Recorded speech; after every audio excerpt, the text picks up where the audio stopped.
Good morning student, welcome in online classes of business study class 12। जैसे कि आप जानते हैं हम मार्केटिंग मैनेजमेंट चैप्टर डिस्कस कर रहे हैं और आज का जो इसमें टॉपिक है वो इसका फर्स्ट एलिमेंट है प्रोडक्ट। मार्केटिंग मिक्स में 4 उसके एलिमेंट्स होते हैं: प्रोडक्ट, प्राइस, प्लेस, प्रमोशन। तो हम प्रोडक्ट के बारे में डिस्कस कर रहे हैं।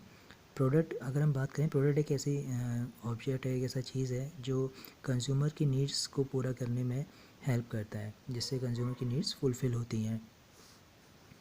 प्रोडक्ट्स में बेसिकली ब्रांडिंग, लेबलिंग, पैकेजिंग का मेन रोल रहता है और इसी में हम बात करते हैं पैकेजिंग की। पैकेजिंग मीन्स है डिज़ाइन ऑफ पैकिंग, कि प्रोडक्ट को किस तरीके से पैक किया गया है। ये बहुत ज़रूरी है क्योंकि यही चीज़ एक साइलेंट सेल्समैन की तरह कंज्यूमर को अट्रैक्ट करती है। पैकेजिंग का सबसे बड़ा फ़ायदा ये होता है कि ये प्रोटेक्शन देता है प्रोडक्ट को, कोई भी उसमें डैमेज से बचाता है। और दूसरा, ये एक प्रमोशन का भी बहुत अच्छा मीडियम होता है। जितनी अच्छी पैकिंग होगी वो उतना ज़्यादा कंज्यूमर को अट्रैक्ट करेगी। लेवल ऑफ पैकेजिंग की अगर बात करें तो उसमें 3 लेवल हैं: primary package, secondary package and transport packaging. Primary package ये फर्स्ट पैकेज होता है जहाँ पे प्रोडक्ट, जिसके अंदर प्रोडक्ट रहता है। और सेकेंडरी ये एक्स्ट्रा पैकिंग होती है जो प्रोडक्ट को सेफ़ रखती है। ट्रांसपोर्टेशन पैकेज नाम से क्लियर है, ये इस तरह की पैकिंग होती है जो प्रोडक्ट को एक जगह से दूसरी जगह ट्रांसपोर्ट करने में यूज़ की जाती है। Now branding. ब्रांडिंग एक सिंपली प्रोसेस है जिसमें हम अपने प्रोडक्ट का नेम डिसाइड करते हैं। ब्रांड मार्क इसको कह सकते हैं। कोई प्रोडक्ट सिंबल्स होते हैं, जैसे राइट मार्क्स हो गया या और अदर सिंबल्स हो गए,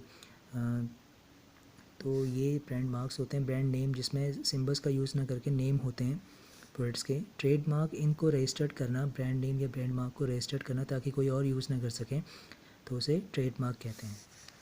नेचुरल सी बात है कि जो हमारे brand name, good brand name की क्या क्वालिटी होनी चाहिए, तो शॉर्ट एंड ईजी होना चाहिए। ब्रांड नेम, हम ब्रांडिंग में जो हम नेम डिसाइड करते हैं तो वो ऐसा होना चाहिए जो बहुत शॉर्ट और सिंपल हो, अट्रैक्टिव हो, यूनिक हो और प्रोडक्ट्स के क्वालिटी से मैच करता हो।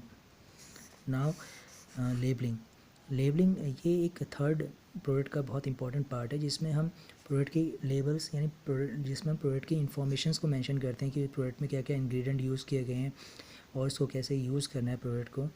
तो ये सारी चीज़ें लेबलिंग में डिसाइड होती हैं। ये सिंपली प्रोडक्ट की इन्फॉर्मेशंस देते हैं।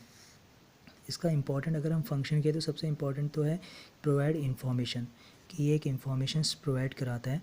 और ये जितना बढ़िया हमें इन्फॉर्मेशन हम अच्छे तरीके से लेबलिंग में शो करेंगे उतना ज़्यादा प्रोडक्ट अच्छा रहेगा और उसकी प्रमोशंस होगी। नाउ प्रोडक्ट के बाद नेक्स्ट एलिमेंट है आपका प्राइस। प्राइस सिंपली अगर हम कहें तो एक वो मॉनेटरी वैल्यू है जिसे परचेज़र जो होता है वो देने को तैयार रहता है और सेलर रिसीव करने को। तो वो वैल्यू जिसके बेसिस पे प्रोडक्ट का एक्सचेंज किया जाता है, वो वैल्यू को प्राइस कहते हैं। प्राइस बिज़नेस में बहुत इंपॉर्टेंट पार्ट रखता है कि प्राइस कैसे डिसाइड किया जाए, कौन कौन सी चीज़ें उसे इफ़ेक्ट करती हैं। जैसे कॉस्ट ऑफ प्रोडक्ट, जितना ज़्यादा हम प्रोडक्ट को बनाने में कॉस्ट लगेगी तो नेचुरल सी बात है प्रोडक्ट की प्राइस भी उतनी हाई होगी। डिमांड, प्रोडक्ट की जितनी डिमांड होगी प्राइस उतनी ज़्यादा आपको रखना होगा। कंपटीशन, अगर कंपटीशन ज़्यादा होगा तो आपको प्राइस कम करनी पड़ेगी। कंपटीशन अगर कम है तो नेचुरल सी बात है तो आपका मार्केट में एक तरीके से कंट्रोल है और प्राइस आप ज़्यादा हाई रखेंगे।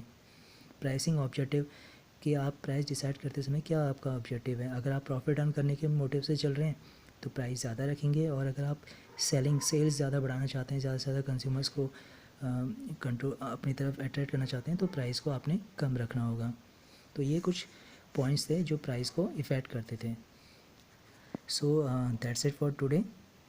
Thanks for watching.